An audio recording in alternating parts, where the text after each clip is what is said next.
मध्ये आहेत हे सर्व गोलंदाज। या वेळेला मात्र ताकदवर स्ट्रोक, स्वीट साम from middle of the bat, deep mid wicket boundary line वरून हा षटकार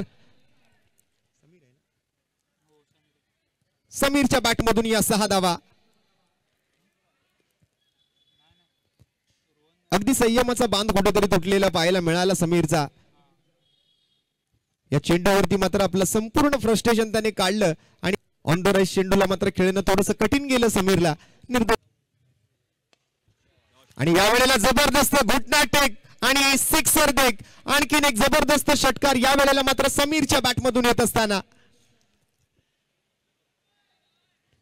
याच फटकेबाजीची गरज आहे उमर थंडर्स अंधेरी संघाला जर हा सामना जिंकायचा असेल तर। 55 धावा, 50 अप स्कोर आपल्याला पाहायला मिळतोय। मिड विकेट क्षेत्रामध्ये एक जबरदस्त फटका, पुन्हा एकदा आणखीन एक बॉल पाठवून दिलाय तो मात्र डीप स्कोर लेग बाउंड्री लाईनच्या पलीकडे 6 धावांसाठी। बॅक टू बॅक दुसरा षटकार समीरच्या बॅट मधून।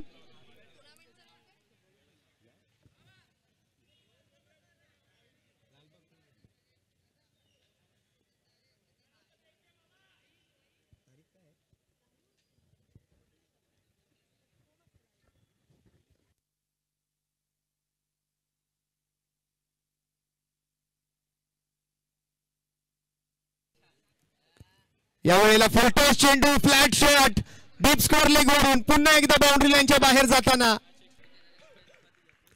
नो बॉलचा इशारा आमच्या तिसऱ्या पंचांकडून कळवला जातोय आणि या नो बॉल वरती षटकार आलाय म्हणजे आम तो आम और गुटली हो कभी दाम असंच म्हणावं लागेल। फ्री हिटचा बॉल खेळण्याची संधी मिळेल समीरला। हा चेंडू मात्र रमनला पुन्हा एकदा हाताळावा लागेल षटकारांची पर्यंत आणि हा सुद्धा बॉल पाठवून दिलाय त्याच दिशेला, त्याच क्षेत्रामध्ये 6 धावांसाठी समीरच्या बॅटमधून फ्री हिटच्या बॉलचा पुरेपूर फायदा उचलला जातोय। आणखीन एक षटकार येतोय। आता संधी आहे 6 चेंडूत 6 षटकार ठोकण्याचा आणि एक नवीन विक्रम या मैदानावर बनवण्याचा। 74 धावा धावफलकावरती समीरने मात्र मॅच मध्ये